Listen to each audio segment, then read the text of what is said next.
You're in the right place for comfort on a wet and woolly night, you and Terry, but the wrong place for atmosphere as White Hart lungs respond to Glenn Hoddle's call to raise the roof here on the outside.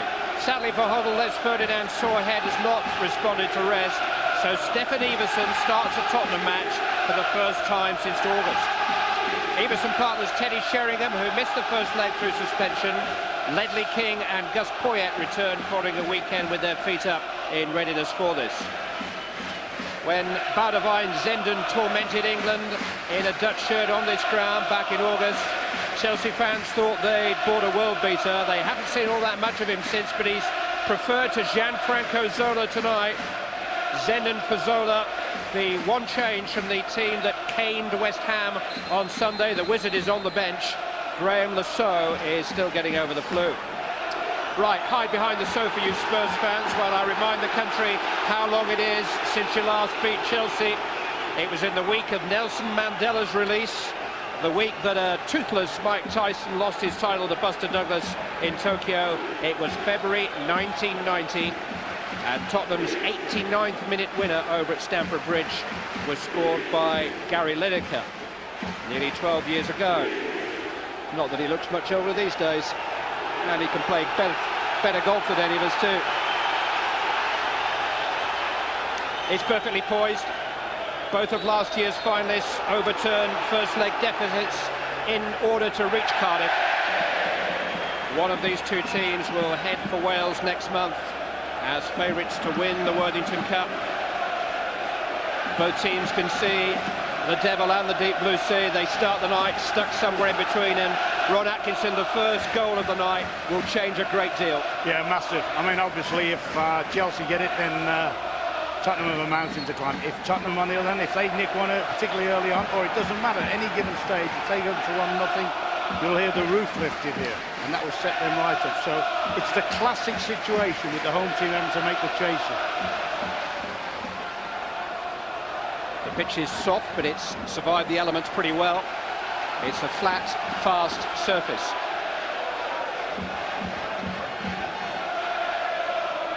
Gardner to Perry. First touch for Neil Sullivan, who's reclaimed his place from Casey Keller since the first leg. Both sides showing 4 changes to their first leg lineups.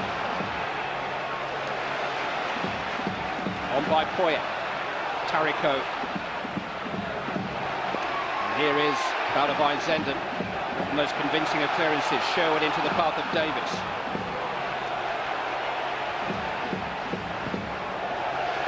Zenden reached the ball first. Yeah, that's going to be important. How the two wide players for Chelsea, Mario Stanić and Zenden, how they double back, because Tottenham are the sort of team that like to spread the ball wide and get crosses in. Sheringham let it run, and here's Mauricio Taricco. Good save by Cudicini, but forced in by Stefan Iversen. A goal in less than 2 minutes. Game on. It's 2-2 on aggregate. It's a proper cup tie now, thanks to Stefan Iversen.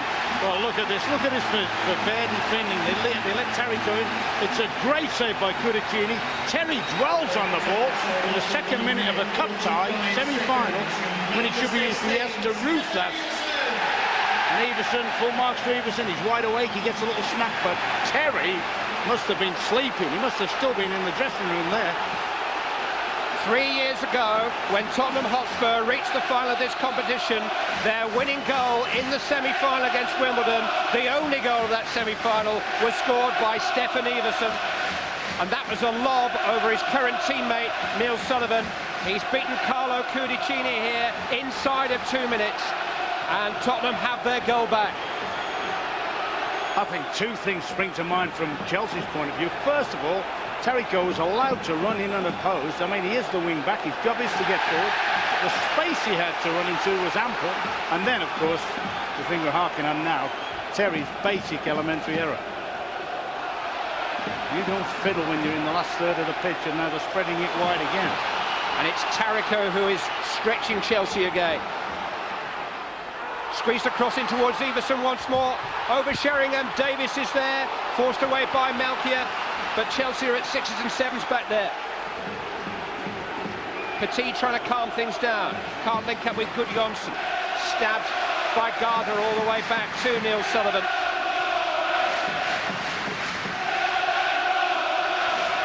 Well, how ironic, because the loss of Les Ferdinand in the hours leading up to kick-off was such a blow to Tottenham Hotspur. He was badly concussed at the weekend and was sent home in the hope that he would be fit for the FA Cup tie here on Saturday, but his replacement, Stefan Iversen, has scored the goal. Well, that's a nasty one from Taricco. Given the benefit of the doubt and say it was unintentional, Stanić reacted, and probably rightly so. Referee tonight is Mark Halsey, who won general acclaim for his handling of Leeds United and Arsenal at Ellen Road on Sunday. Martin Keown might not agree, but he had a very good game there in a potentially explosive situation. The fuse has been well and truly lit here tonight.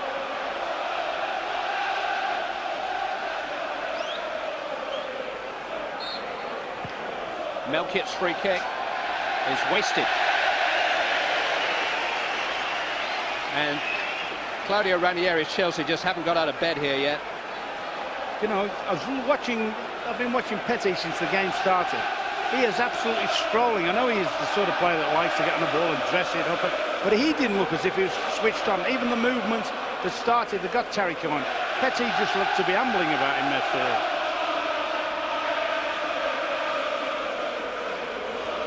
That's the strength of the wind down there. The other thing we were talking before the game, we wondered how what sort of attitude Chelsea would adopt, whether they'd just stay in behind the ball and stay deep and try and frustrate Spurs. Obviously now with what's happened, they've got to come out and try and do a fair amount of counter-attacking.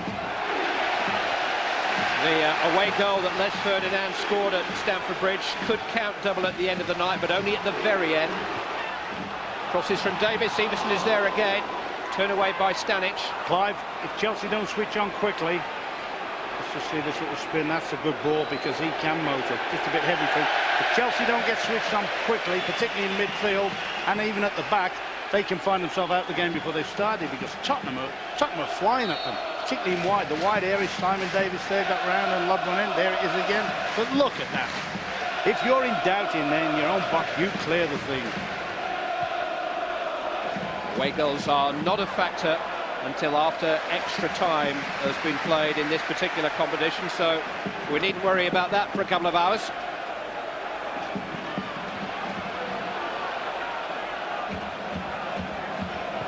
Tottenham have started in a mood where their away goal may not be necessary. Iversen losing out that time.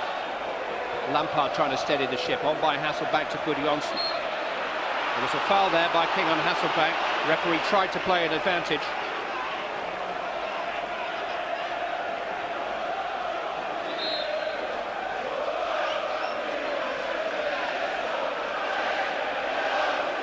Gallas playing as a conventional left back. Ida Guðjohnsen. Here's Manu Petit in towards Gallas, who's very pacey, but Chris Perry read it well. You know, I wonder whether Ranieri, remember in the second half at Stamford Bridge, he switched it round and tried to mirror the way Tottenham were playing. Looking at him now, with Zenden and Stanić in wide areas having to deal with the wing backs, it means that Petit and Lampard are very, very much outnumbered in the middle of the field. Well, he's never frightened to make a change or 10, the Chelsea manager. Tell you what, he wouldn't have thought he'd have to make one as early as this in the game. You would have thought in the second leg semi-final like this, everybody be, if you like, over-anxious and be kicking balls anywhere in defence. He's not one to stand idly by if things aren't going right, and they are not going at all right for Chelsea. Zenden.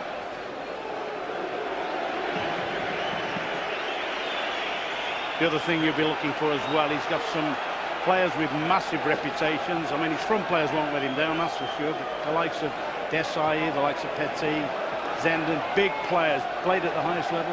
They've really got to try and get a grip of the game. Sheringham was trying to buy a free kick. Referee could not have been better placed. Here's Hasselbaink. Looking to run young Anthony Gardner. There is a corner kick.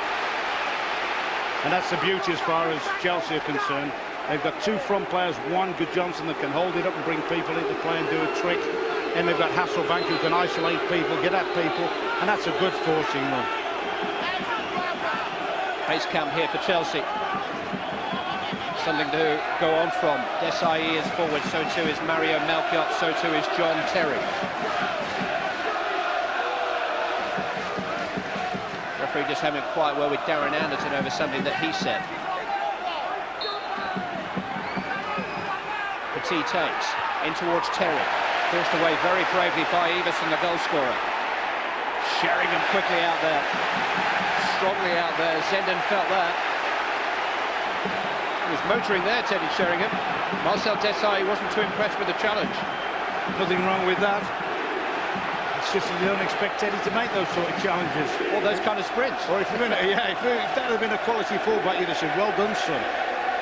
Perhaps Teddy's got a future in the next 3 years as a defender. Tottenham lost 2 of the 3 matches that he missed through suspension, Sheringham.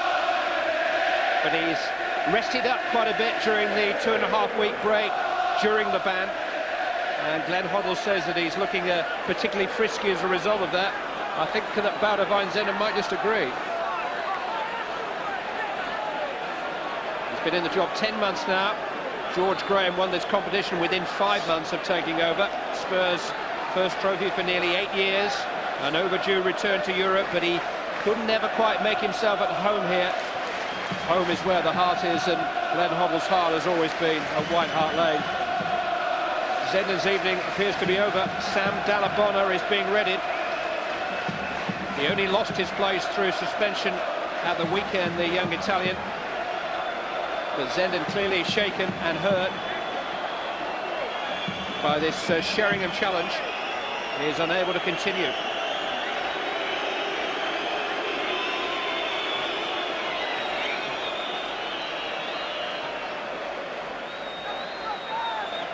So the 20-year-old Sam Dalla Bona, who's been a regular in the team during the last couple of months, largely as a result of Manu Petit's injury problems, and who is still being strongly linked with a return to Italy. A link that Chelsea resist all the time. Is on. Starting on the right. It's like Mario Stanić has gone over into Zenden's position on the left. There's Gallas, here is Stanić.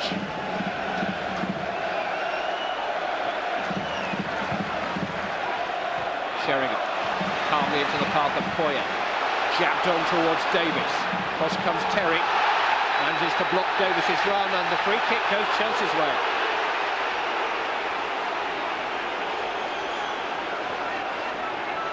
Important for Chelsea that John Terry gets that mistake, which led to the Tottenham goal, out of his mind quickly.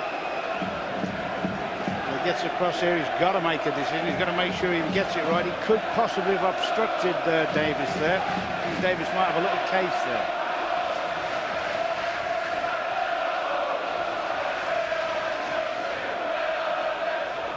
Terry, who made all manner of headlines in the build-up to the first leg. The case continues. Sheringham very cleverly into the path of Sherwood. He's already pulling the Tottenham strings, the Tottenham captain.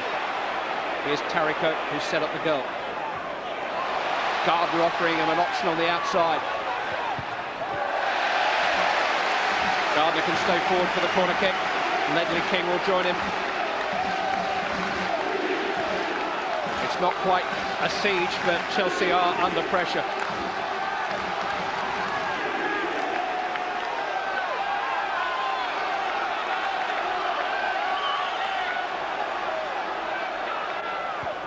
Anderton takes in towards King. Oh, it's a dangerous flick. Iversen didn't quite gamble on it, although it fizzed in front of him at quite a pace. That's a great little nick on. His work, Melchiot past it. No. Any sort of touch and that goes in. I think Stanić got a touch behind King. I don't know whether that helped or hindered, but Iversen couldn't reach it. But at the moment, there's absolutely no composure about Chelsea's performance. They've definitely They came out the block slowly, and they've been rattled, and at the moment they can't get themselves into the game. Chelsea have scored 11 goals in the 3 games they've played since the first leg. They are the form team of the 2. Tottenham have beaten only 1 of the 7 Premiership sides they faced in the last month. And the last Premiership side they want to face are Chelsea, their friendly neighbourhood stalkers. But maybe this is the night.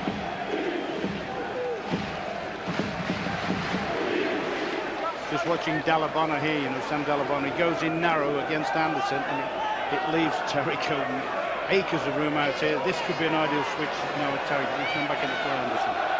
It's a good ball from Anderton too to Poyet. Now Sheringham. Perfectly I was going to say perfectly waiting for Davies. For once, Sheringham's weight pass was maybe an ounce too heavy. Here's a goal kick. You expect a perfect pass from Sheringham. Now there is a Premiership match being played tonight, and it's a match of some importance.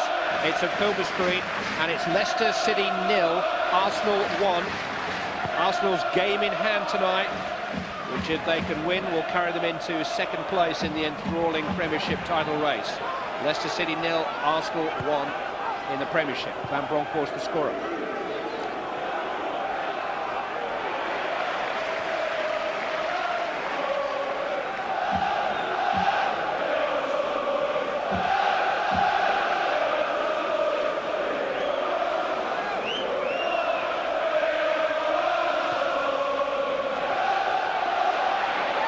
Lampard. Guðjohnsen to Melchiot.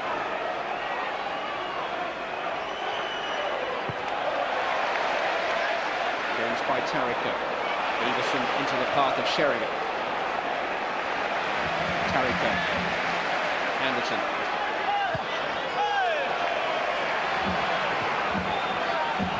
'30th game of Darren Anderton's season for Tottenham. His average over the last 6 seasons, 20 games a season. At last, with his 30th birthday on the horizon, Darren Anderton seems to have cured his fitness problems. Might just be in time for a visit to a World Cup. Yeah, certainly relish the amount of space he's getting tonight. I'm watching Lampard and Dalla Bona, neither's sure whether to go with him or not, and incidentally just moves in between them. He's got all the space in the world, and I think that's a big advantage at the moment for Chelsea. Petit linking with Guðjohnsen initially, unable to return the favour.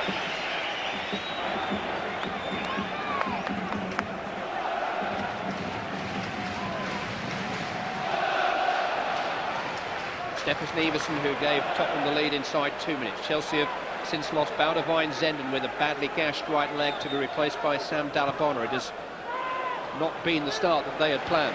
Just like watching Ranieri there, he's trying desperately to get some tactical nous onto the field, and I get the impression he's trying to tell Dalla Bona to go in narrow, try and look after Anderton, which from Spurs' point of view means they can get Taricco out pretty comfortably.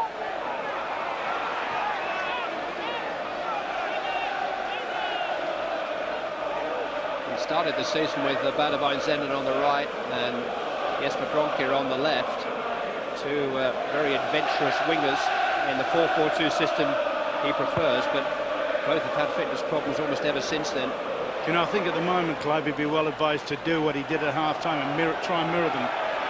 Push Melchiot in there. He's got 3 central defenders anyway. Gallas can come in and play alongside Desailly and Terry. Stanić has had good experiences playing as a wing-back. And push Melchiot into this side, and then get 3 narrow midfield players. Get Dalla Bona going narrow. Because at the moment they've got to try and win more of the ball. We would have hoped to have had Graham Lasso available this evening, but he only resumed training yesterday after a bout of flu over the weekend. So he's watching at home. Yeah, I would have thought that would be part of the reason Zenden had been selected as well, if anything, you know, to give him a natural left footer out there. Now all of a sudden they've lost Lasso yesterday, and they've lost Zenden in the first 10 minutes or so. So at the moment, the only natural left-sided player they've got is Petit, who is not really making much an impact in the game. Here's Stanić, who's fitting in on that side. He's won a free kick from Davies. Gianfranco Zola played out there in the first leg.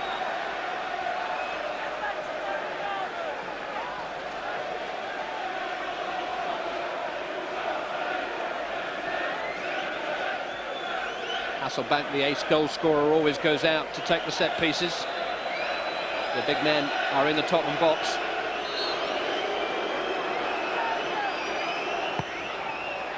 In towards Stanić, and Sullivan, I think, just about beat him to the punch.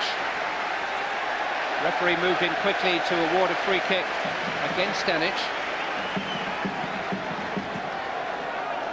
That's a fierce whipped-in ball there, and they're all coming in the blue flood, and I think the referee has taken a sympathetic view and protected the keeper a little bit more.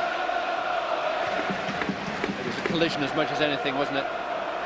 I mean, that is some decision the keeper has to make, you know, when you see a flood of shirts coming in at you like that. I don't think you look. I don't think you look at anything other than that white spherical object in the air.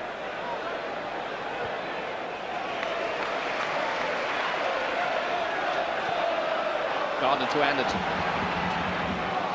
On to Taricco.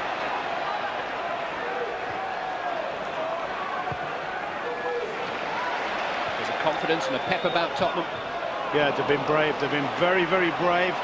Glenn Hoddle certainly. Oh, go on, there's Jimmy on a run. Lampard trying to pick out Hasselbaink.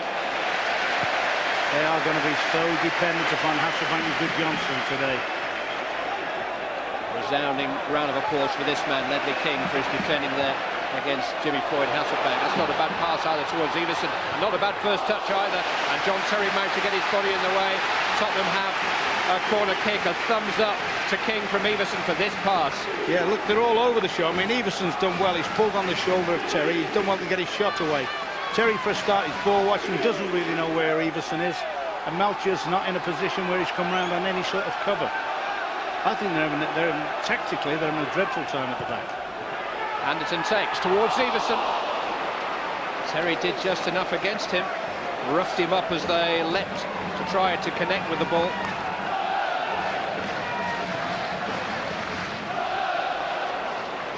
Desailly eased Poyet out of the way.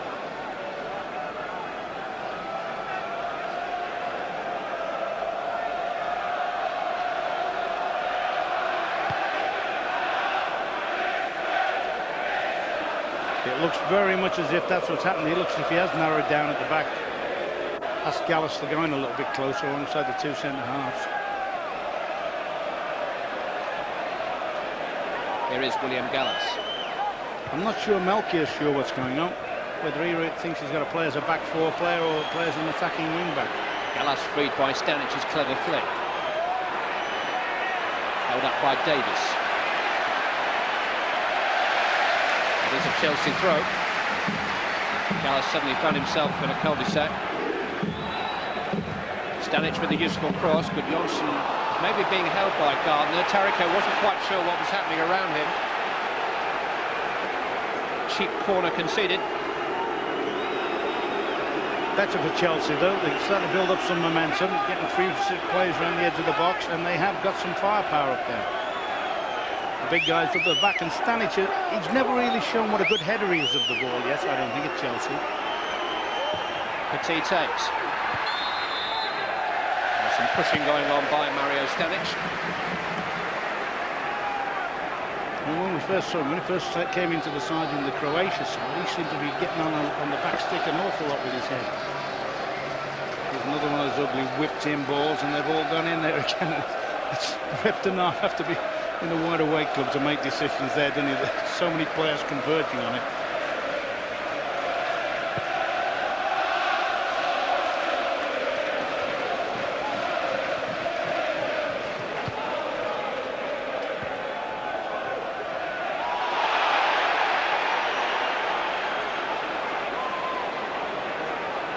Gardner, Taricco, Sherwood, now King, offside Iversen. It's not just the length of the spell that Chelsea have cast over Spurs, it's the potency of it. They've beaten them 6 times in a row now, won 5 of the last 6 here at White Hart Lane. They won 6-1 here not too long ago. They won with a last-minute goal here on their last visit in September. It's discrimination. Name one other thing that Chelsea do consistently other than beat Tottenham. And maybe that run is coming to an end. and maybe the most important match that the two have played against each other in that 12-year run. Free kick though to Chelsea.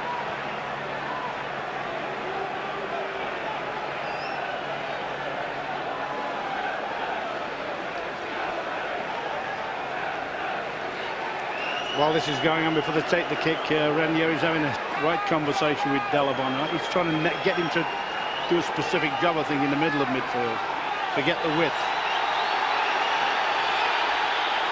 He has admitted that he still speaks some Italian and Spanish on the sidelines. He said it helps confuse the opposing manager. It was Italian to Italian there, the conversation. Hasselbaink very animated, Lampard standing over the ball. Guðjohnsen is in the wall. It's hit by Hasselbaink, but Taricco was very quickly upon him. He was having all sorts of frustrations before the kick, Jimmy Hasselbaink, and I think what he wanted, Desailly to come out and get in front of Taricco, who was pressing the ball. I think he's trying to protect that so he couldn't get at the ball. Very animated, Jimmy, which he normally is. Well, you don't need a penny for his thoughts. Davies at the near post, Petit keeping it alive, Sherwood turning it away, Davies trying to help out. Both teams looking dangerous from set pieces. Just thinking it's ironic, isn't it, the Tottenham side, the Chelsea side, with all their foreign influence, and yet the way they're grinding back into the game is with high, fast crosses and loading bags of bodies in there. Desailly has stayed forward here. Melchiot launches towards Stanić, who jumped up at Sherwood, hooked away by Gardner, back in by Petit. Taricco couldn't quite cut it out. Didn't touch the ball. It is a Tottenham throw. Manu Petit played an hour against West Ham on Sunday, the latest in a number of comebacks from minor injury problems since signing for Chelsea. Snappy passing from Tottenham, not for the first time tonight. Anderton. Space for Teddy Sheringham. Stanić did really well to get back with him and make it as difficult as he could. That's obviously something Glenn Hoddle's talked a lot before the game about as well. You know, it's been a long time since I've seen Anderton get into so many wide positions. Seems every time that Taricco goes in field, then Anderton's only too happy to come wide. Flag is up.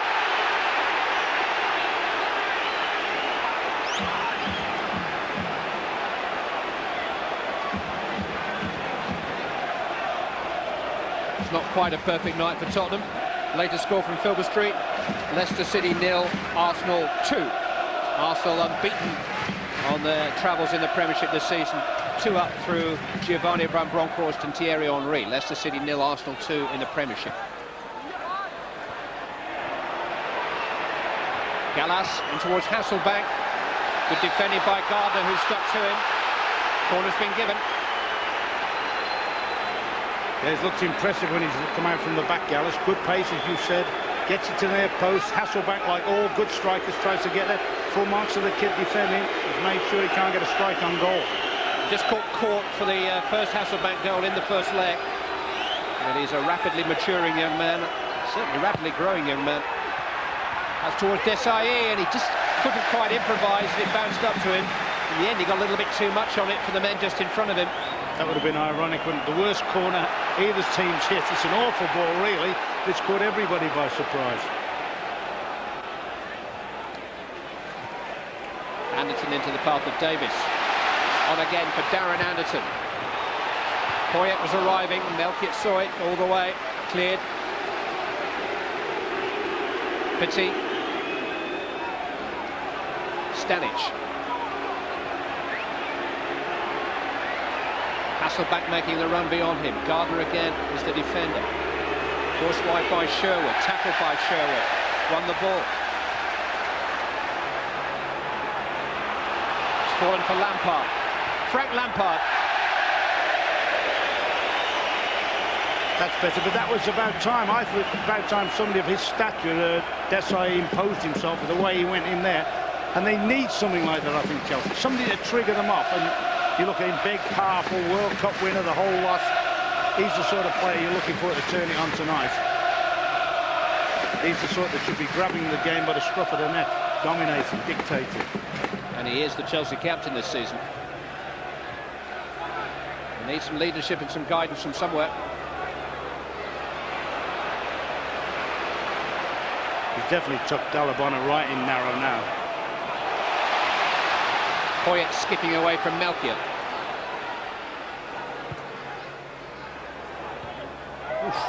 Stanić back towards his goalkeeper. Well, when I said that Chelsea fans hadn't seen the best of him in the air, I didn't mean that one.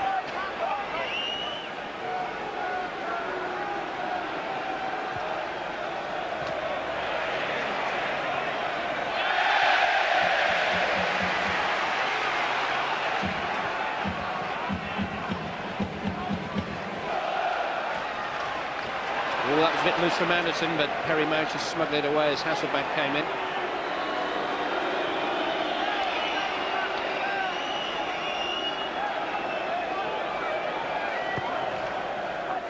Tottenham's goal scored by Stefan Iversen in the 2nd minute. Levelled the aggregate score up in this semi-final at 2-2.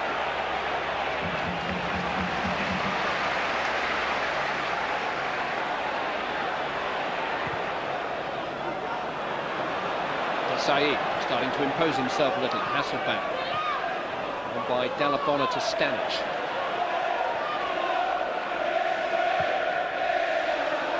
Lifted over Gardner towards Guðjohnsen, but Gardner caught up very quickly, and he is a very, very tall young man, 6'5". And premature of me to suggest the ball had been lifted over him, I think.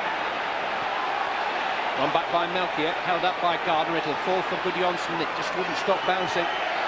Taricco cleared. Sheringham controls. Anderton. On to Iversen. Touch just a tad heavy. Tackle just a tad late from Taricco. I think it's a terrible game, really, for Petit to be playing in if he's only had that little short spell. I mean, at the moment, he's not, obviously, he's nice and tidy in possession when he's got time and space, but it doesn't look as if he's near the pace at the moment. Sheringham thought about the early ball to Iversen. In the end, Anderton tried to steer it towards him. Petit has had less than 3 hours of senior football since the end of November. So we're talking a couple of months and a couple of games, really. And there'll be a little ring rusty if nothing else. And it's not the easiest game to come into. I mean, it's played at a frantic pace. They're frenetic at the moment. Obviously, you would assume that will sort of quieten down a little bit after an hour's play, but at the moment, can he get himself into the game and start making a real contribution? Lampard to Petit.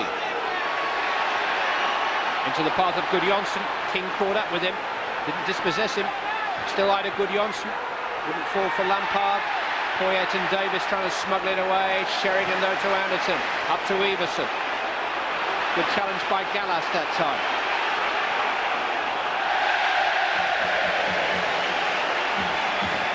Wasted by Terry, but Chelsea more of a factor now.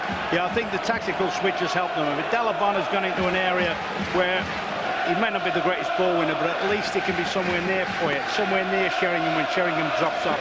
And they've evened it up in numbers in the middle of midfield. I'm still not sure that Melchiot's quite sure about what his role is yet. Whether he's playing half as an orthodox fullback and half as one in the press. And I think he should go right against Taricco and win that battle. Here's Poyet! It is a corner. It is a save by Carlo Cudicini. It is a sweet, sweet strike, a typical strike by Gustavo Poyet. Oh, this is all about instinct. I mean, he is passing on to this one, and that's a great half volley, and that's a tremendous save by the Italian kid. Great save. That is Poyet at his best. Latching on, run off the back of Petit.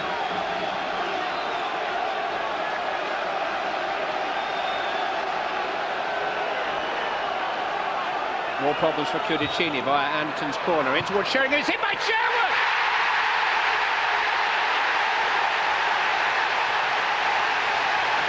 For the first time in the semi-final, Tottenham Hotspur take the lead. Tim Sherwood is the goal scorer. It's the Sheringham corner, but the scorer is Sherwood. But Sheringham still had his contribution, didn't he? He makes the dummy up. Watch him block the... I'm just trying to see which player he blocks off. He makes sure he can't get it. Sherwood is still a magnificent strike. I mean, he's the lad for me that got Tottenham into the game in the first leg and give them some place to go from. And what a strike that is. Tim Sherwood's first goal since November of last season, well over a year, has given Tottenham a 3-2 aggregate advantage. They're 2 up on the night. Poyet, Guðjohnsen, very nearly an instant riposte from Guðjohnsen, but White Hart Lane still shaking with the excitement of the Tim Sherwood goal. This is a great effort. Hasselbank's not too happy. He thinks he could have just threaded it by the outside of him, but when he hits this, you're not too sure that's not going to wrestle in the back of the net. Well, Tim Sherwood came on after half an hour of the first leg when Stefan Freund was very unfortunately injured. There had been some talk of him leaving Tottenham prior to that. Glasgow Rangers was the name being mentioned. Suggestion from Ibrox that Freund's injury had put a stop to all that. Well, he has scored a goal which has put Tottenham Hotspur A within sight of the Worthington Cup final and B within sight of a victory over Chelsea. And they have to look a long, long way back over their shoulders for one of those. What have Ranieri's Chelsea got to offer?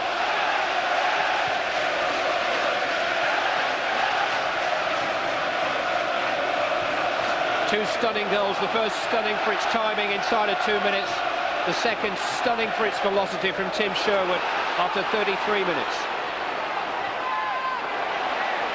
Iversen. Header away is by John Terry.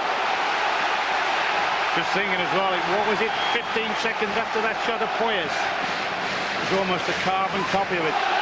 Full marks to Tottenham. I think they've gone out with a terrific attitude. They've been positive. They've played in a very adventurous manner, and it looks as if they're trying to put Chelsea out of sight now. I don't think there'll be a question of them just sitting on that now and waiting. Davies with a throw. Stanić with a header. Took it away from Sherwood, who was setting his sights again. Back on the ball, Tim Sherwood. Stanić forcing him wide. Anderton a little boxed in.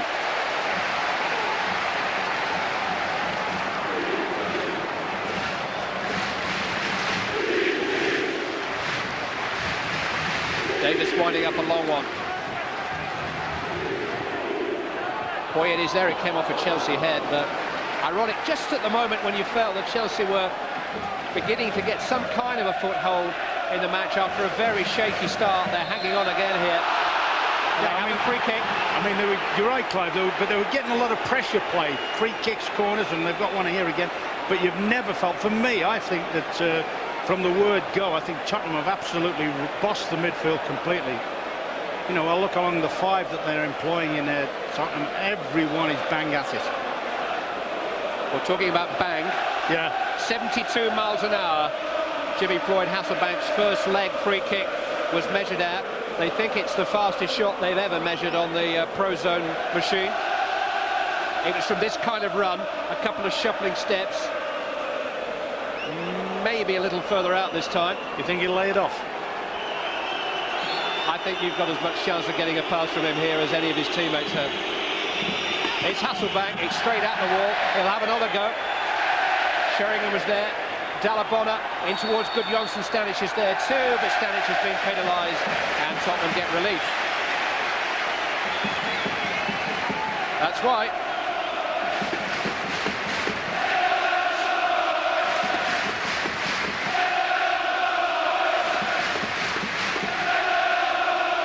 There was always a certain inevitability that he would manage this club one day. Glenn Hoddle is a great believer in destiny, and for it is written.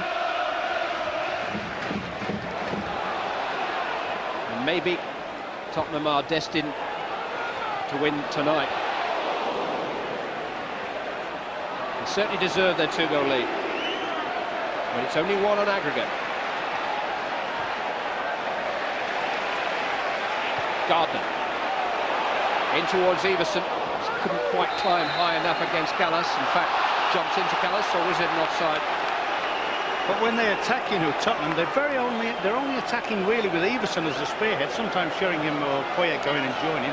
But even now, Chelsea with 3 central defenders, he's still getting in between them.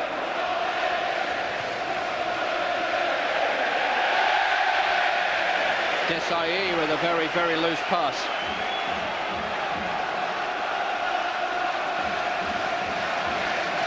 Well, sometimes you can make an analogy between a football match and a boxing contest. It's a boxing contest rather than a fight launch. And at this moment, I think Chelsea could do with a bell for the end of the round just to clear their heads and sort themselves out. They've got about 6 minutes to go to the interval. Although here's Petit looking for Hasselbaink. Cross comes Perry. Yeah, he's in a cleft stick with Petit, I think, because he's nowhere near the pace of the game. But when he has got time and space, he makes nice little contributions. But at the moment, they're getting overrun in that zone. I just wonder whether he should be looking at something like Melchiot going in there and giving it some physical presence, and getting Albert Ferreira on as a right wing back. But, you know, with the possibility, and at the moment it's still a possibility of extra time, still got to be careful about how he juggles his subs, having already lost Zenden.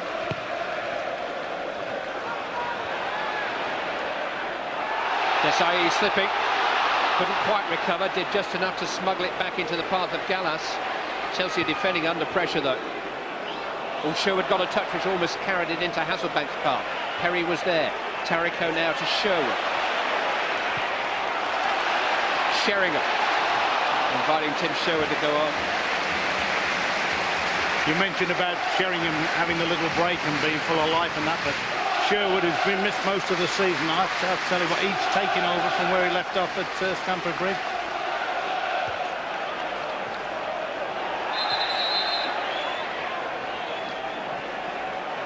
Taricco caught one full in the face there.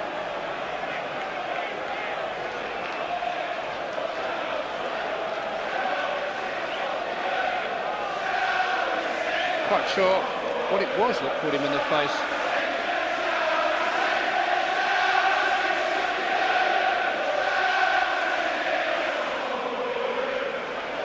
Clearly in some discomfort. Here he is on the right of the shot. Well, it was the left elbow of Guðjohnsen, and seen it a second time. It wasn't quite as innocuous as I thought it was the first.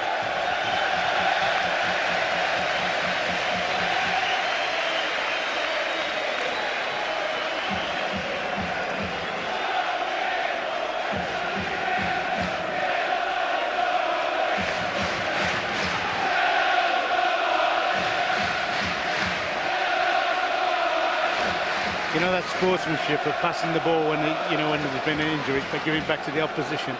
It's been clever there, Sheringham. He's put it into the last third of the field, which is sometimes, and then call the rest of the team to box it up from there. It's sometimes a hard position to get out from here with a throw-in. It is a semi-final.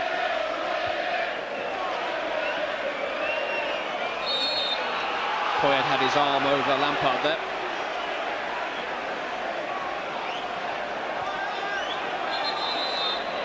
Ball was moving when Lampard took the free kick, so he'll get a chance, or Chelsea will get a chance to atone for what actually was a wayward free kick.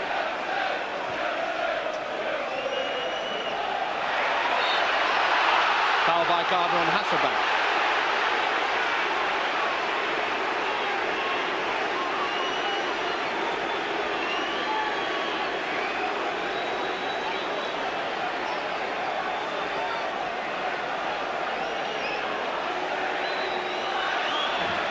Guðjohnsen has been joined by Desailly and Melchiot. Hasselbaink takes just behind Desailly.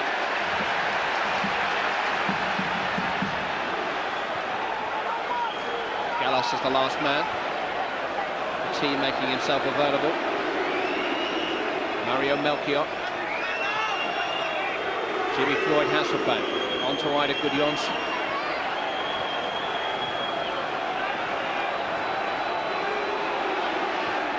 Petit probing to the left now via Dalla Bona, and Terry popping up on that side.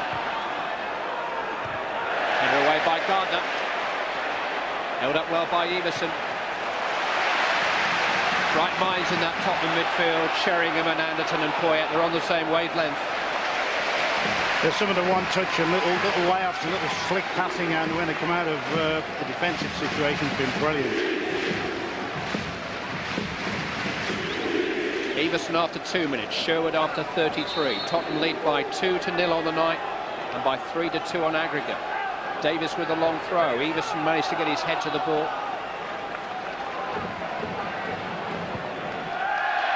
Cudicini slipping but getting a lot of length. Sherwood up above Guðjohnsen. Playing with a great appetite for the game tonight, Tim Sherwood. Teddy Sheringham playing with a great intelligence for the game. It's just a board game for him. He just plots his way round the field. Great strategist. You make the runs, I'll find you, son. He's particularly good, isn't he, when people can read him and can play this in a similar vein. And when he's surrounded tonight by 4 or 5 decent passes of the ball, decent 1- and 2-touch passes. King. Turned away by Gallas, on by Guðjohnsen. I think that's the other concession that he's made tonight to Hoddle, you know. Oh, will they learn the lesson? He trusted his goalkeeper. I think he frightened his goalkeeper more than anything. And Cudicini, with the greatest respect to your World Cup winners' medal, sir, just get rid.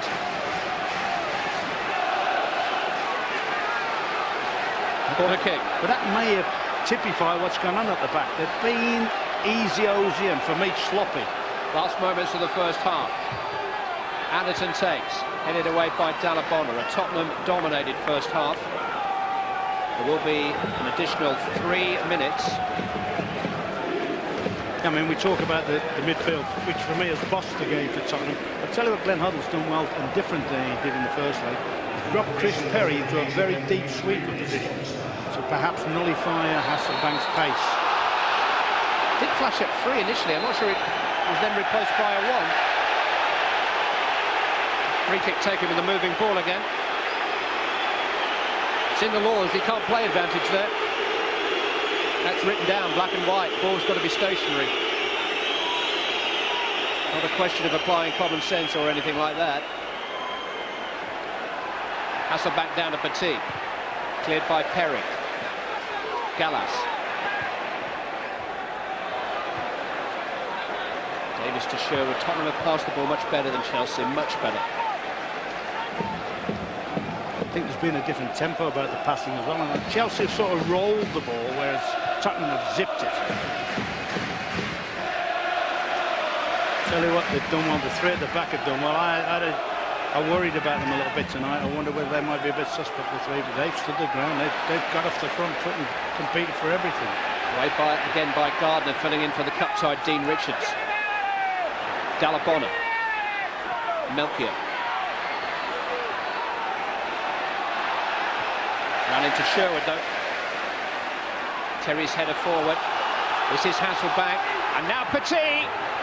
Blocked by Perry. Gardner tries to clear. Hasselbaink wins it back. Free kick given for Hasselbank's challenge on Taricco. But you talk about defending. I mean, we're watching a world-class defender at one end, Desailly, do you know this? But this, to me, is what defending's about. When he comes in on the volley there. Well, that's a bit late on where Chris Perry went and charged the shot down from Petit. That's about attitude. That's about wanting to protect your goal. And they've done that brilliantly, the three at the back. It's a very, very good Tottenham first half and a terrific performance. Sheringham with a little touch. Desailly at the stretch. Simon Davies. Teddy Sheringham. Pulled back to Gus Poyet. Headed in against John Terry. Goal kick is the final verdict. Could have been a lot worse that for Chelsea. That could almost have been bedtime. Sheringham does brilliant there. Poyet does what he does well, attacks the near post, gets through the central defenders. And Terry, whether it's by luck or design or what, manages to keep it out. Bounced against the falling Poyet. Here's Stanić charging down, the attempted clearance by Davies, but Tottenham Hotspur in a hurry. They started the evening marginally behind, They're now marginally in front thanks to Stefan Iversen's goal inside of 2 minutes, and a storming second from Tim Sherwood just after the half-hour mark, and Tottenham Hotspur are full value for their half-time lead. It is still, though, a tenuous aggregate lead. We'll be hearing from Bob and Terry in just a moment, but at half-time here, Tottenham Hotspur 2, Chelsea 0. Back to Ron and Clive. You know, Ron, the only thing that worries me about Tottenham Hotspur going to Cardiff, Chas and Dave might make a cup final record. Come on, you Blues, I say. Only kidding. No chance of Chris Waddle coming back with the manager, is there? Well, Glenn Hoddle was White Hart Lane's original pop idol. Not quite sure what Simon Cowell would have made of Diamond Lights. Next, I think he would have said. But Hoddle represents a Tottenham era that is a hazy memory to too many of their supporters. It's 1990 since they finished amongst the top 6 English league clubs. They've played just 4 games in Europe during the last 10 years. And when you think who's worn that white shirt in that time, Lineker, Gascoigne, Klinsmann, Ginola, it's a lost decade, really. And that's why Hoddle's back. But Chelsea are not out of this yet. Guðjohnsen. Gallas. Stanić. Taricco with the challenge.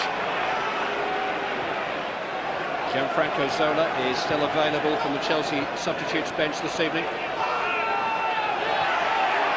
A week on from his wonder goal. And unless things improve quickly for Chelsea, you cannot imagine them continuing much longer without him.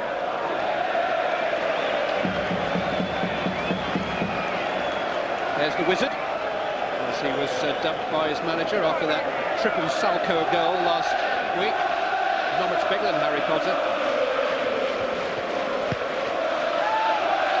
Capable of things that us mere models are not. Desailly to Lampard, of whom we've seen relatively little. Hasselbaink crowded out. Anderton, of whom we've seen a lot. Sheringham. Sherwood, who's been outstanding. Flag is up.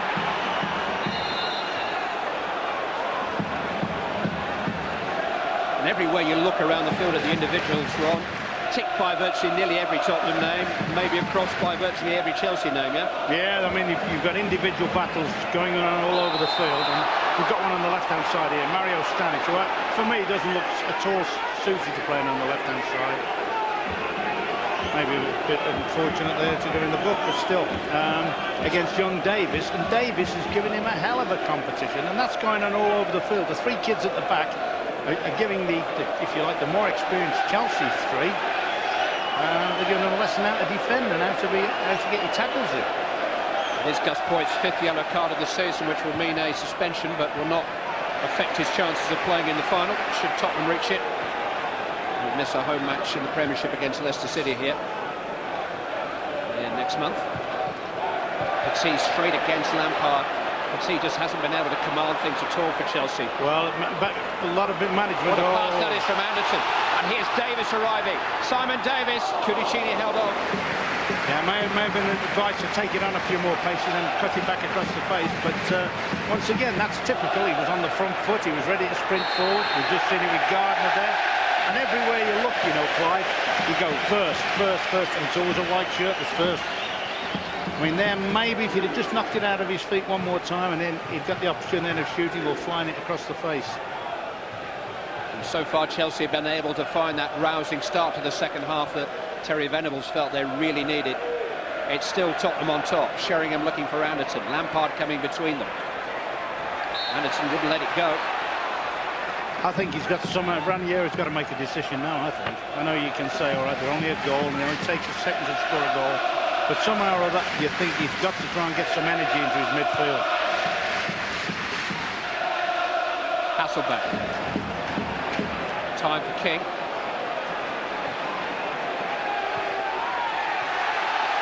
Leicester City have got a goal back against Arsenal in that Premiership match at Filbert Street. Muzzy is it has reduced the Arsenal lead. Leicester City 1, Arsenal 2. They're playing in the second half there too. A little bit ahead of us tonight.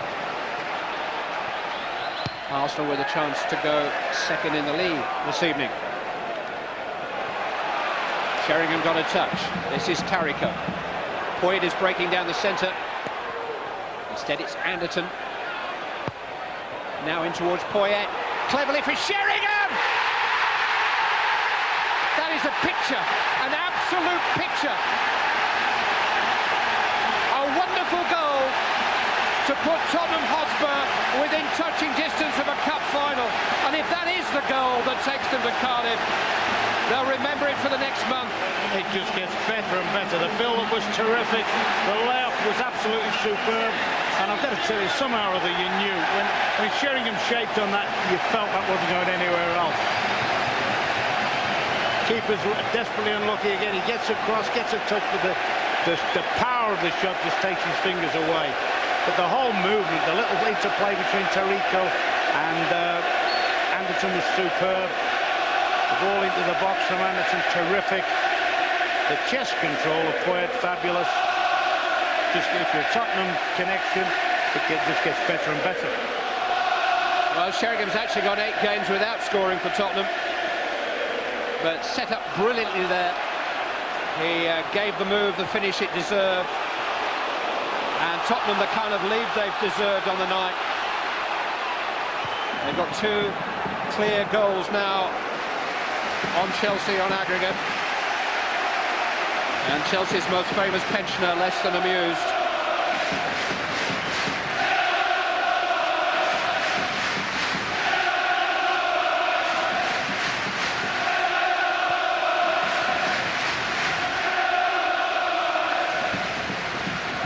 Taricco and Perry getting in each other's way. King, though, is able to clear.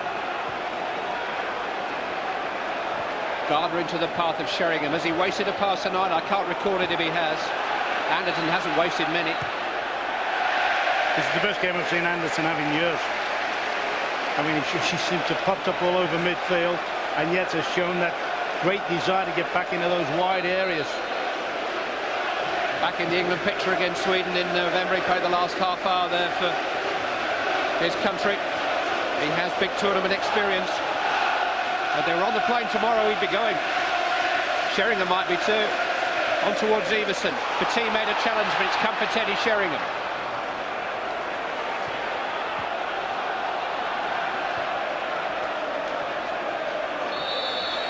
Chelsea just trying to get started somehow. Guðjohnsen and Hasselbaink have been starved of any decent service this evening. No chance to add to their 35-goal combination for Chelsea so far this season. One flashing drive from Guðjohnsen in the first half.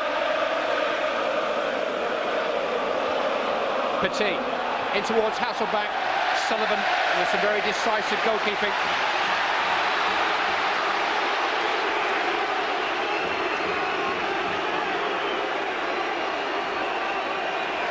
Just caught Jimmy's arm as he went by.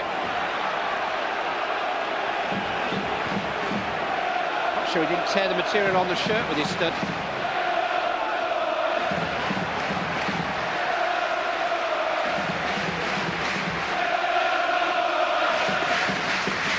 Next football on ITV is tomorrow evening. 2 of the top 6 in the 2nd division, Brentford and Brighton meet. We start at 7. And we've got a Premiership extra next Wednesday night at 11:30. This wonderful Premiership race continues with all of the top 6 in action on Tuesday or Wednesday evening. All the goals there next Wednesday night in the Premiership. Stanić. Too long for Petit.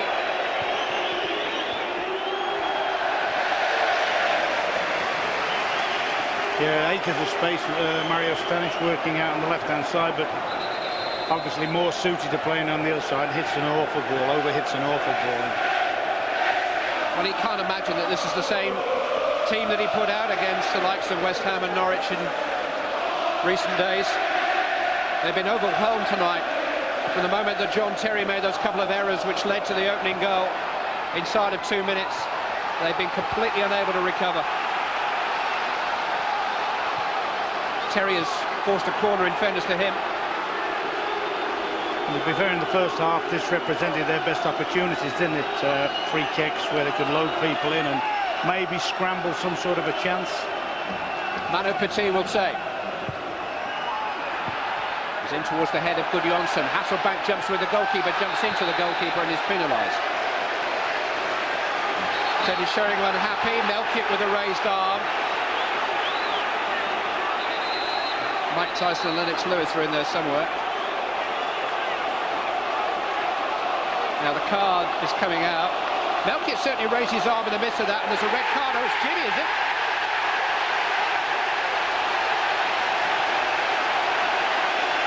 I think it's Hasselbaink who's going.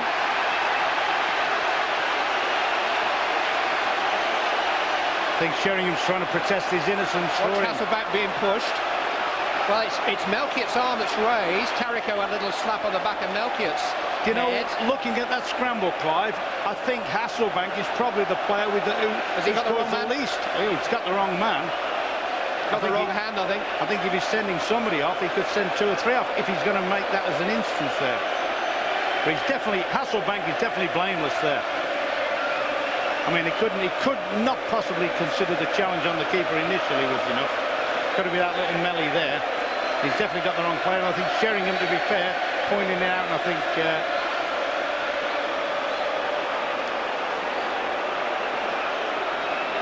well, there's always a huge bubble coming out of Jimmy Floyd Hasselbaink's head. You don't need any special powers to read his mind, but his feelings are understandable if, on the evidence of what we've seen,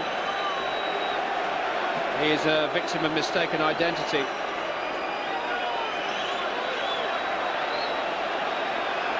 Eddie Sheringham is going to be cautioned too. That is yellow.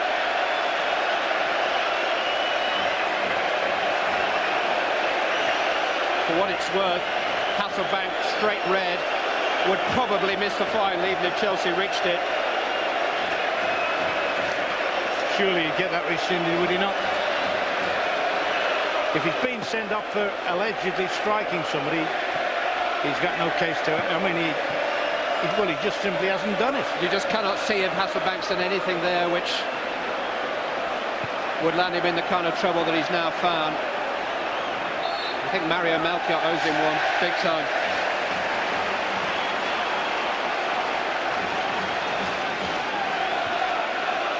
You're not surprised that maybe somebody in the Chelsea side, the frustrations are boiled over, and Hasselbaink has got a short fuse, we know, but on that occasion, it's been very wrong. Well, the team desperate for a goal might just have been able to cover for the loss of a defender, but whether they can find the goals they need now, the 2 goals they need in Jimmy Floyd Hasselbank's absence, is another matter altogether. I mean, just the thought, and I can't believe that he sent him off for the initial challenge, did he? On the keeper. Could not have been that, could it?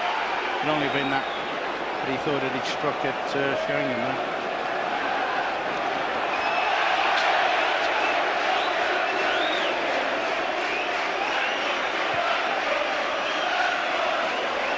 Well, Hasselbaink, the hero of the first leg, your man of the match of the first leg, must now watch the remainder of the second, although I suspect he's already in the bath. And Melchiot was late there on Taricco. Chelsea have lost it here.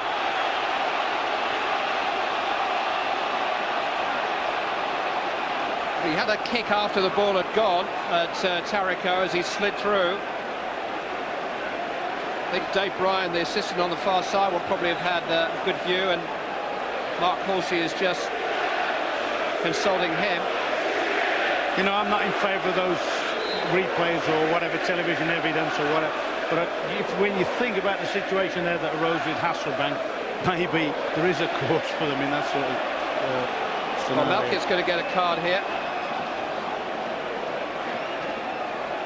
I think he keeps his yellow in that book.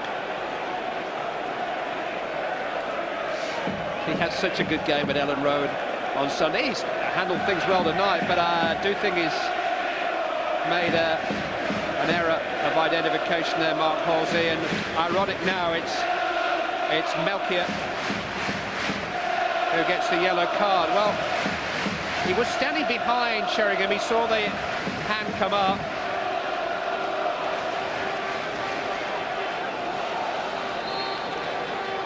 Anyway, Melchiot gets a yellow when he might have had a red.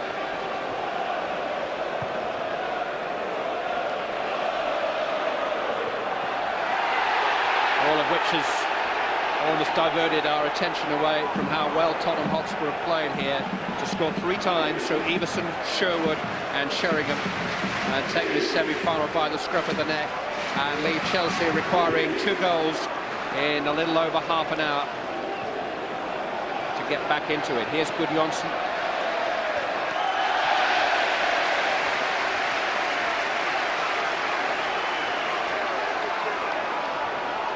Petit, Guðjohnsen again.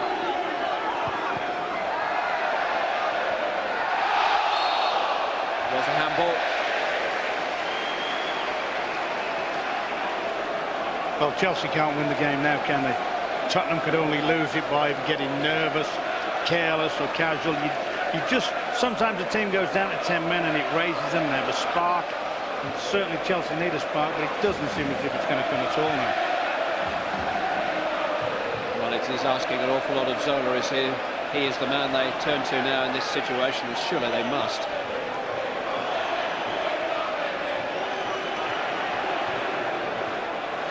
Given away by Desailly, who has not had his best night. He's been awful.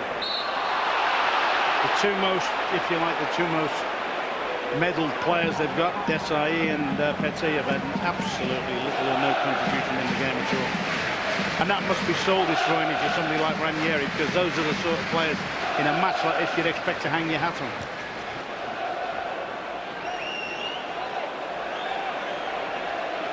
When you know full well if you're at Manchester United or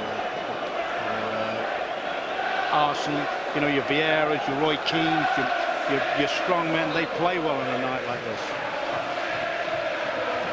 Comfortable for King. Iversen down. Poyet with some space. Tottenham trying to make their extra man pay now.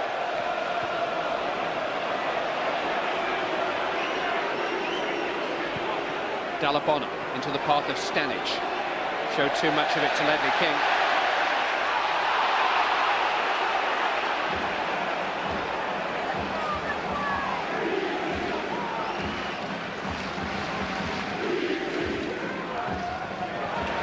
Stabbed away by Sherwood. Iversen, who's come back with a very tidy performance up front. Taricco in towards Sheringham. It must be a delight to play alongside, in fairness. Terry to Petit. Breakdown in communication again. Anderton couldn't quite add insult to the injuries with a nutmeg. Melchiot. Petit. Here's Lampard into the path of Guðjohnsen. But who's in the centre if he's out there? Held up by Gardner. Dalla Bona back in towards Guðjohnsen, but Gardner stood his ground. Yeah, he had strength in there. He made sure that, I mean, that's a weakness in Guðjohnsen. He's got plenty of all-round strength. He hasn't got that blistering pace, and they're lacking that now without Jimmy on the field. Davies has got past Stanić despite the body check. Simon Davies. He tripped himself. Managed to get back at Stanić. But that epitomises Tottenham tonight, and he's made a rick. He's quickly rectified it, and he's kept Tottenham on the attack. Okay. Are they enjoying themselves, Tottenham?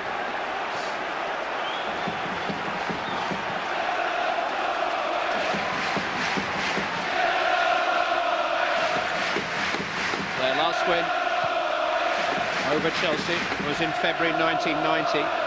They haven't beaten them here on this ground since August 1987. Nico Klassen came on as a substitute to score the only goal of that game. Clemens played, Goff played, Ardiles played, Melchiot, Hoddle, Clive Allen, and David Petit was the Tottenham manager the last time Chelsea lost here.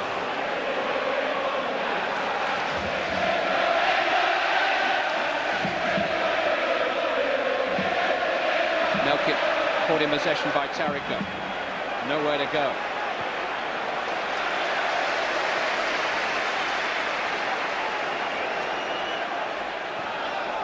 Chelsea are preparing a substitute. It's not Gianfranco Zola, though. It's Mikel Forssell, the young Finn. I can see that. I think he's entitled to bring. I think he must. I'll be horse now. I think he's got to bring Emmanuel Petit off.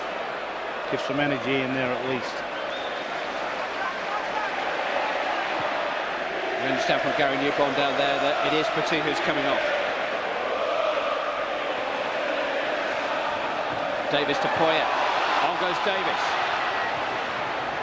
Just lofted over the head of Stefan Iversen by Simon Davies, a young man who knows his way to Cardiff, a Welsh international. I tell you what, he knows his way into that last third of the field as well, than he does gallop when he gets the opportunity.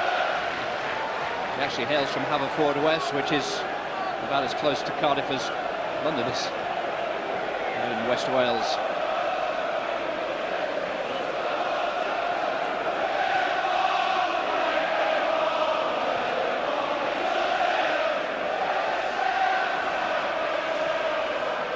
Dalla Bona to Gallas. Cut out by Davies. Anderton miscontrolled. Error by Darren Anderton. Mark that down. Might just be the first of the night. Here comes the change.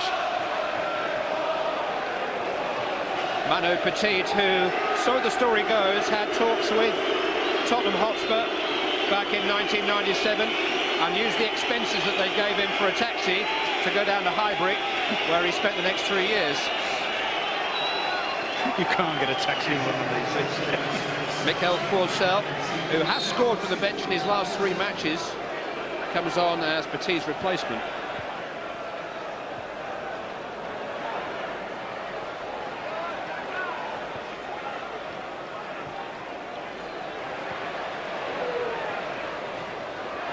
Anderton wins the throw.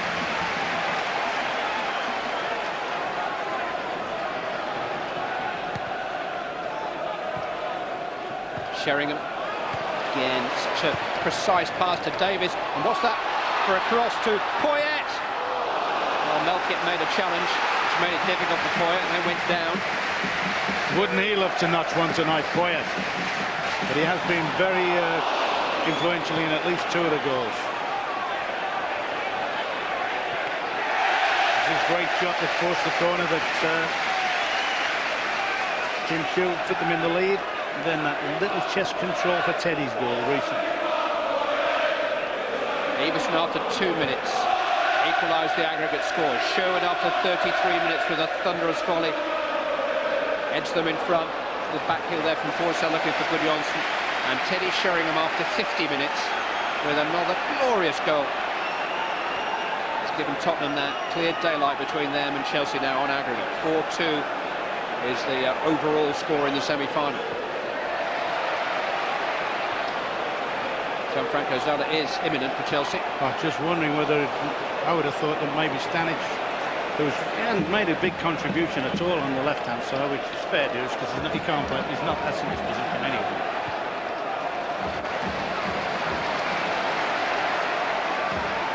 Tottenham have had stars all over the field. They haven't had anybody that's less than, if you're marking less than 8 out of 10 on it. I think they've all had superb games.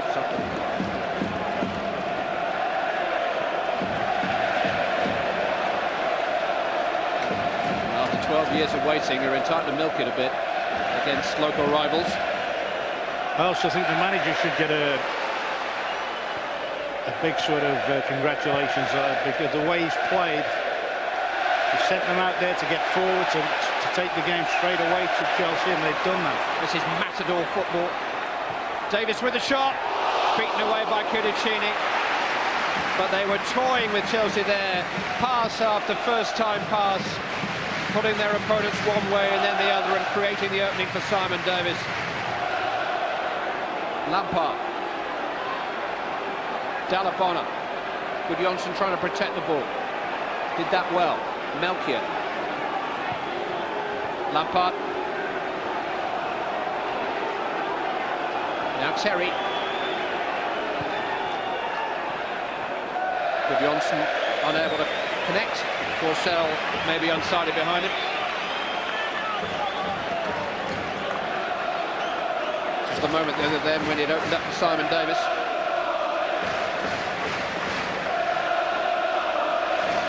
Well, Gianfranco Zola is going to have about 20 minutes to work a miracle. Miracles he can do, but he may need a little bit more time than that.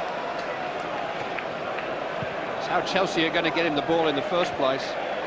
And interesting that Melchiot is the player being fingered to come off. But here's Stanić, and he needed a good tackle from Davies, catching up. Yeah, I think play from Forssell. I think that Stanić will probably go and play on that right-hand side now, as a sort of wing-back. He's played there for Croatia from time to time. He looks far better suited to play on that side of the field. And just in time for a corner. Here comes Gianfranco Zola in place of Melchiot. Irony that he eventually leaves us maybe 15 minutes after he should have done.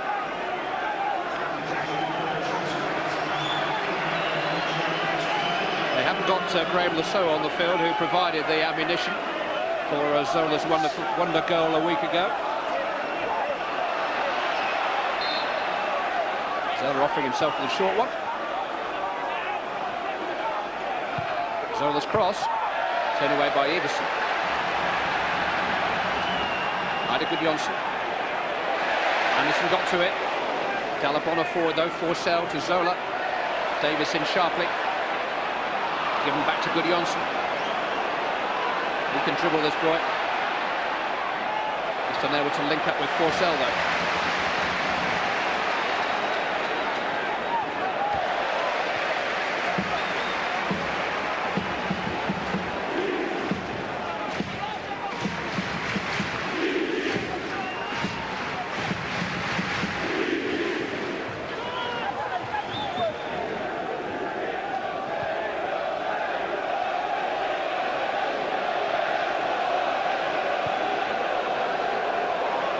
Anderton again.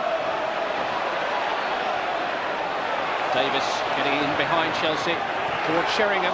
Good defending by Terry. It is a goal kick in actual fact.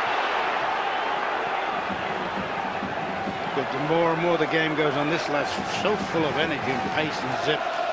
Simon Davies, he's just running off the back of Stanić. Well, he's going for fun now. Stanić doesn't want to go back with him now. And that's where I think that Glenn Hoddle must have wound his team up and got them right from the word go. They didn't sit back. The two flank defenders, the two wide wing backs, they got themselves forward very early, didn't they? Taricco for the goal. They continued to play that way.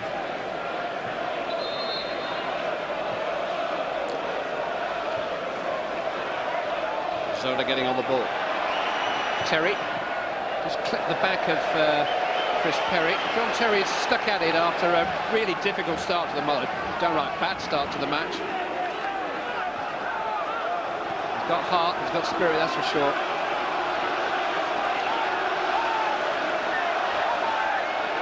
Desailly forward. Zola to take. Sullivan to take.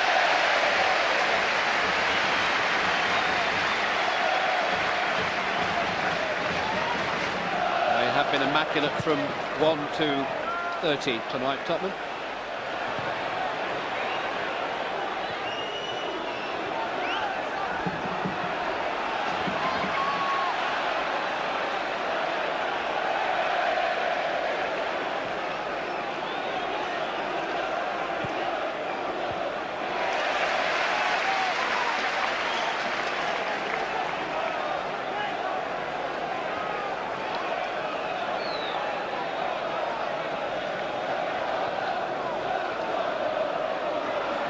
Forssell, held up by Perry. Davies busy again. Good passing again. Dalla Bona getting a challenge on Iversen. Here comes Terry. Chelsea showing a little bit more resistance in the last 5 minutes. This is Dalla Bona. Now Guðjohnsen. Charged down by Perry. Bounced back against Guðjohnsen. It is a goal kick.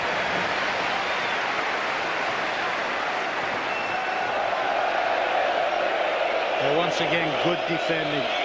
If you look at that and then look at the incident in the first half when Desailly dawdled and nearly cost his team a goal, and see that's a lad who's really he's all up. He's protecting his goal at any given cost.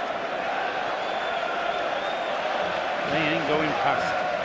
Later score from the Premiership. It's now Leicester City 1, Arsenal 3. Sylvain Wiltord has added a third goal for Arsenal. Van Bronckhorst and Henry, their other scorers this evening. And Arsenal are heading for second spot with their game in hand, a point behind Manchester United in the Premiership table. And tonight, 3 points will cover the top 5 if Arsenal win at Leicester. They're 3-1 up.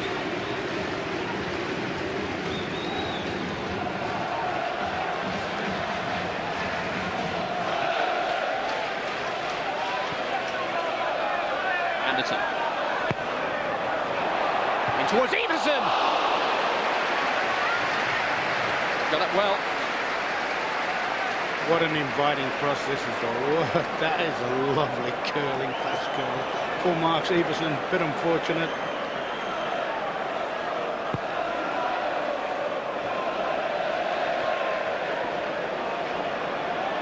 You're wondering where Les Ferdinand is. He's watching at home, having sustained a nasty head injury on the weekend from which he hasn't fully recovered.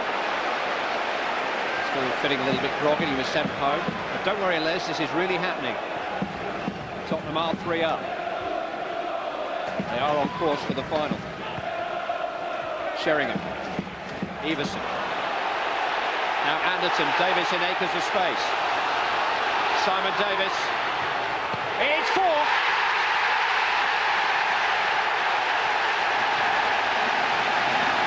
Tottenham Hotspur are going to the final in the style that their supporters demand. There was some slick one-touch passing on this side. Just takes the pace off, sees the picture, and this kid deserved it. He's charged forward.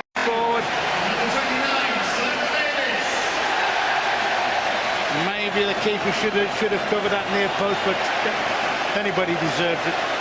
Simon Davies does. He played terrific particularly in the second half.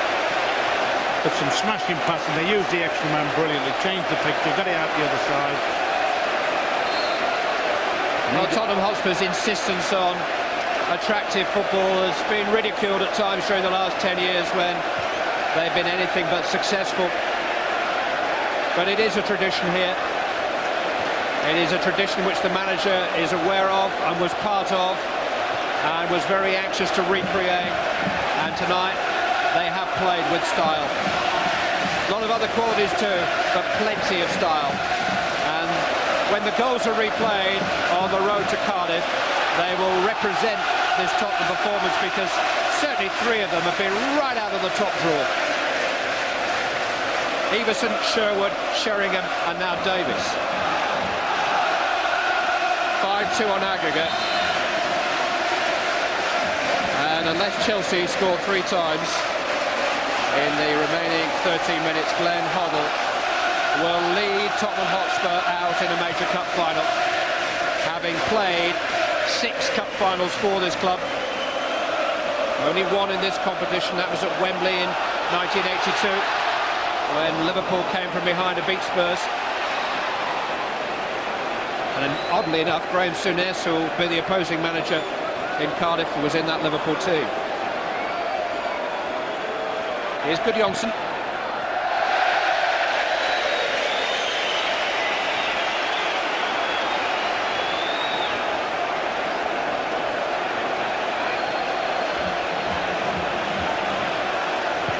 Souness, whose football education began here at White Hart Lane, or his English education anyway. Here's Taricco. They don't need too much encouraging Spurs to get the ball wide and get wide wing-backs in, and particularly with a man light now. That's the way to use your extra man. Keep spreading and getting out on the opposite side and pull the opposition about.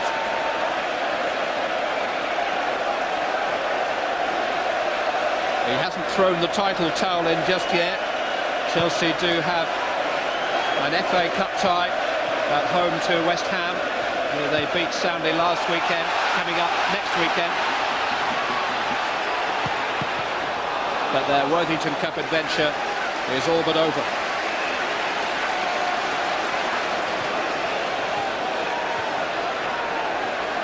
Anderton. Too long for Poyet. His name is rather conspicuous from its absence now on the score sheet. Yeah, he's had a great contribution, hasn't he? He's charged forward when Sheringham's pulled wide or Iversen's pulled wide. He's at every given chance he's gone between the strikers. Chelsea fans heading for home.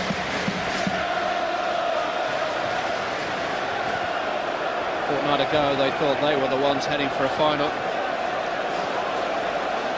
And they'll look back on one or two moments, notably the penalty that Forssell didn't get in the closing stage of that first leg.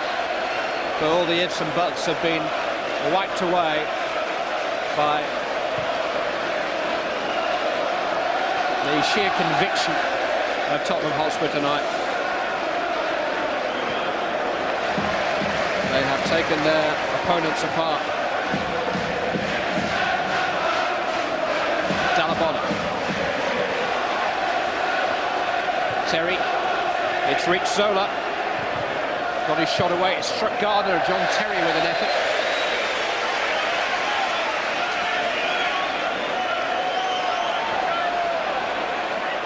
Anderton meeting Stanić. It's fallen for Poyet. He's found Sheringham. Iversen is free behind him. Even Teddy hasn't got eyes in the back of his head. Although you sometimes wonder. Look at that from Sherwood. It was inviting for Sheringham.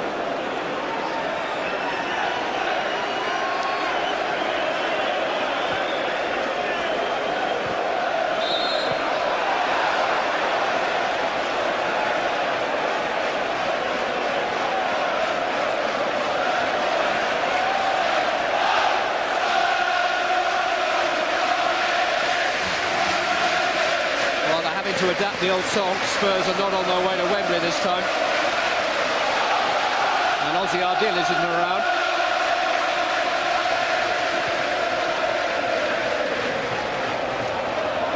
But they like a cup final at this club.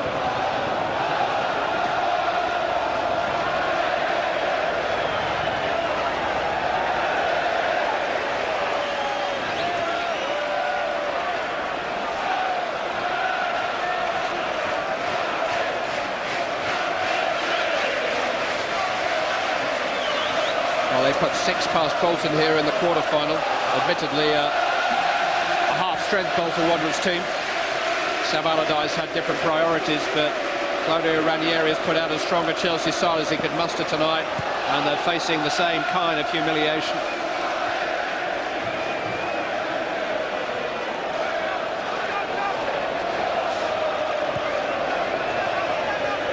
Bolton Wanderers are Tottenham's opponents in the 4th round of the FA Cup here on Saturday.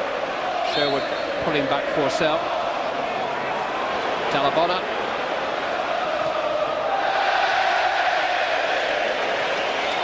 It's a pretty young Chelsea side out there now, and they're hanging on, fighting on gamely, but they've had the stuffing knocked out of them.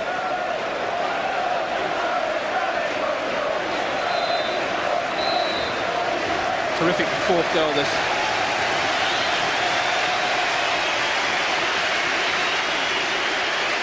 Change up front, Sergei Rebrov will replace Stefan Iversen.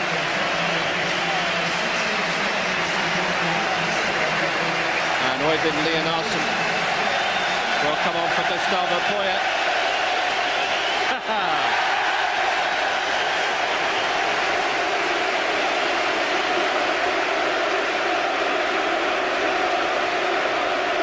Well, Poyet won an FA Cup, a Cup Winners' Cup and a European Super Cup during his 3 years with Chelsea, and now he's hoping to start a trophy collection with Tottenham. And whoever his next door neighbours are, I think it's somewhere in the Windsor area, they're going to have a pretty noisy night.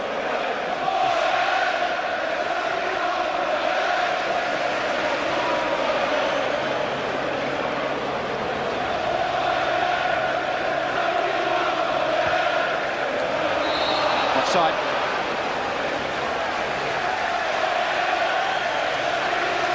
Final score from the Premiership tonight from Filbert Street. Leicester City 1, Arsenal 3. Goals from Van Bronckhorst, Henry and Wiltor. And so Arsenal go second in the Premiership table. All level games now. Manchester United 45, Arsenal 44, Newcastle, Liverpool 43, Leeds 42. Anderton looking for number 5. Cudicini out. 3 points separating the top 5. And another round of Premiership games to come next midweek. A week tonight. You can see the highlights on ITV1.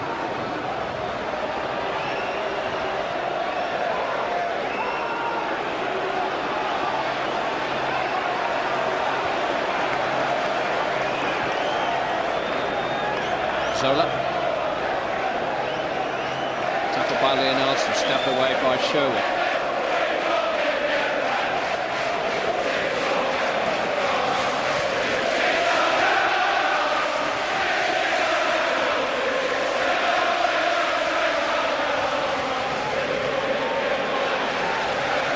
Chelsea just need the clock to speed up, really. Their hopes of saving the night all but disappeared. Desailly has found Terry. Crossed in towards Guðjohnsen. Didn't make the headed contact that you might have expected of him. Yeah, it's the best chance of the night. Wouldn't have made any difference really to the outcome of the game, but that was their best chance.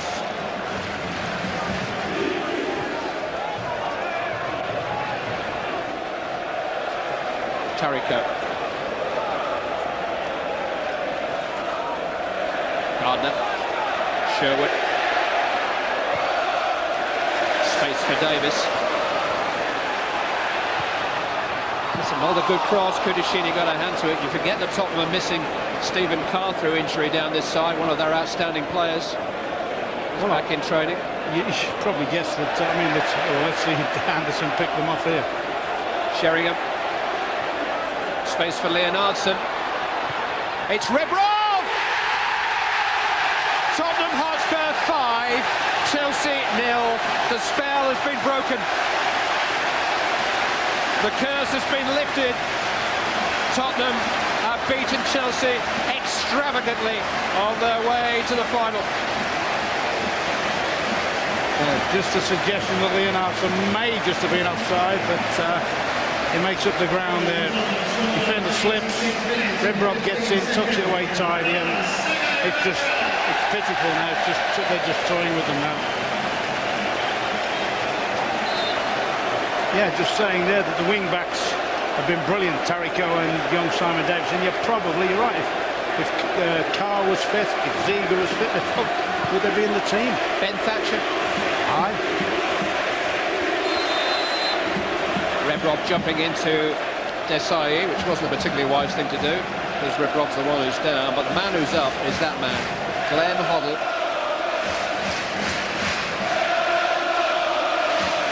And you've got to choose one of his players, and I think it might just be one of his players. As your Worthington man of the match. Who would it be, Rob? Well, I tell you what, you've got Sherwood and Sheringham who've given 10 out of 10 performances, so Anderton, who gets it, must have given 11 out of 10 tonight.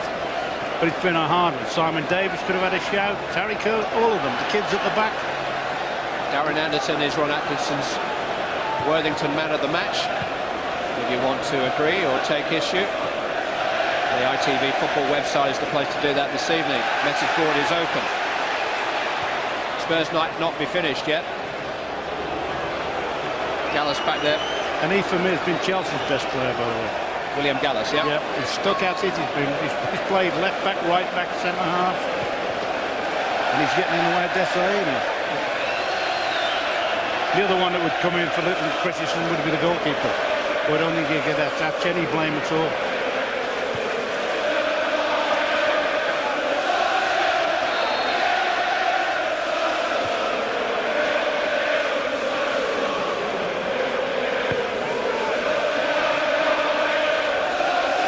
Dalla Bona. Forssell trying to turn, away by Perry.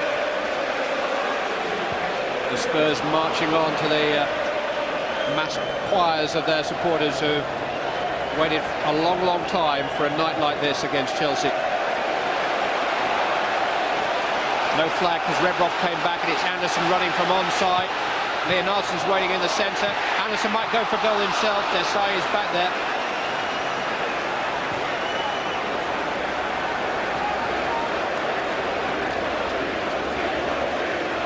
Chelsea almost out of their misery. Forssell. Terrific shot. Oh, that's a fabulous goal.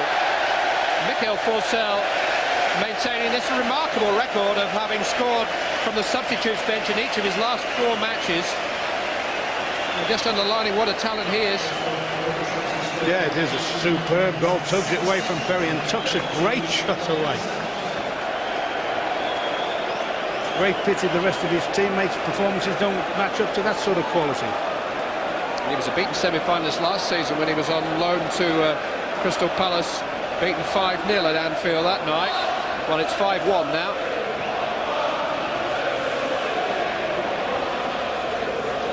Tottenham's aggregate lead is still 3 goals, though. Stanić, he can't beat Leonhardsen to it. It's Øyvind Leonhardsen round Cudicini. Tottenham looking for a big finish. Leonhardsen hit against Desailly. That's the time he should have passed. It was a bit awkward. He did right. He couldn't get his shot away in the first time he went around Cudicini. We had a great little chance then to lay it into, I think it was Sherwood's path. There'll be 4 added minutes at the end of the match. This is Guðjohnsen. Trying to slip it through to Forssell again. He's going to score again, is he? No, Sullivan just reached it and Gardner was able to clear. There is a flag up anyway.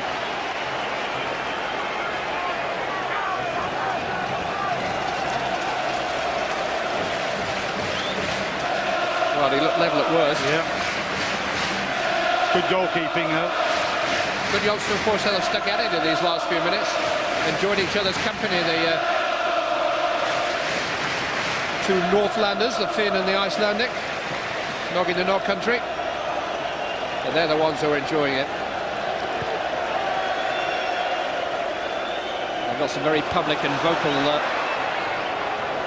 supporters, Tottenham, and have a bit of radio airtime to themselves. I'm sure we'll be hearing from them in the next 24 hours.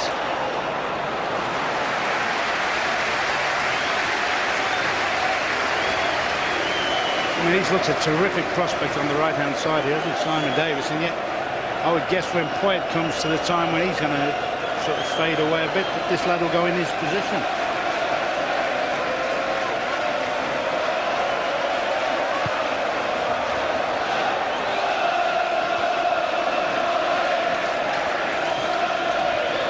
Davies, who's 22, into the path of Anderton. Behind them, 2 21-year-olds, King and Gardner. It's Rebrov towards Leonhardsen, cut out there by Desailly. Terry first with the loose ball. There's Guðjohnsen again. Dalla Bona, some space for Zola. John Terry's waiting in the centre. Chris Perry clears. So the 2 minutes of added time to play.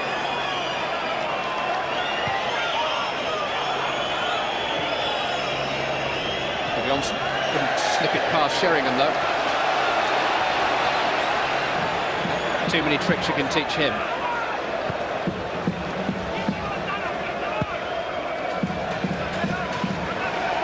So who wins the final then, Ron? Who wins the final? I think a lot will depend on the day, who has players available, who's able to pick their strongest team. I think it's going to be a very tight game. I watched Blackburn play last week against Man United when I thought they were very unlucky not to come out of the game with something. You wonder whether Spurs can produce a performance of this type in a one-off match. Well, they have done tonight. You know, whether they've peaked too early, if you like. Yeah, I'm finding grown sooners too. Here's Øyvind Leonhardsen. Sergei Rebrov. It'll be a good final. There's some good players on the field. You think of the Duffs and Janssens and Coles, what they can do as an attacking force, and we've seen Tottenham's attacking potential this evening. There's the lad that looked forward to playing in the final, because it looks as if he's going to play. Sherwood playing against his whole team. Never played in a major cup final, Tim Sherwood. He's been a title-winning captain with Blackburn Rovers, of course. And he was an England international a couple of seasons back. And on the evidence of what I've seen as well, if England had a problem, I mean, that is an area where I think we're strong at the moment in midfield. But if they had a problem, he could well get on the plane. You talked about the others, and rightly so. He's one I wouldn't rule out. I think there'd have to be injury problems, say Gerrard or somebody have a problem, but on the evidence of what it's produced in the last 2 or 3 games, we've been superb. It's a final you will see live and exclusive on ITV1 next month from Cardiff. Tottenham just trying to place one last cherry on the top of their cake. Sheringham to Davies. Underweight by Desailly. Zola's been unable to influence matters. Glory, glory, Tottenham Hotspur. It has been a glory, glory night for Glenn Hoddle. The club that loves a cup final is going to another in the hands of a cup final hero from their glorious past. Glenn Hoddle's homecoming may be cause for a party next month. What a time to end their interminable wait for a victory against Chelsea. After 11 years and 347 days, Spurs win the biggest match between the two in that time by a big, big margin. 5 goals to 1. A trophy they've won as recently as 1999. That proved to be a day out at Wembley in an era of uncertainty for the club. Next month, Tottenham will hope to start a brand new era. But a ground that has witnessed just 2 European games in a decade is tonight full of people with plans to travel. Spurs are on their way to Cardiff. Hoddle's going to do it again. And how they've done it tonight. More to come from Bob and Terry. But there is the stark news that Tottenham are going to the final in the grand manner. 5-1.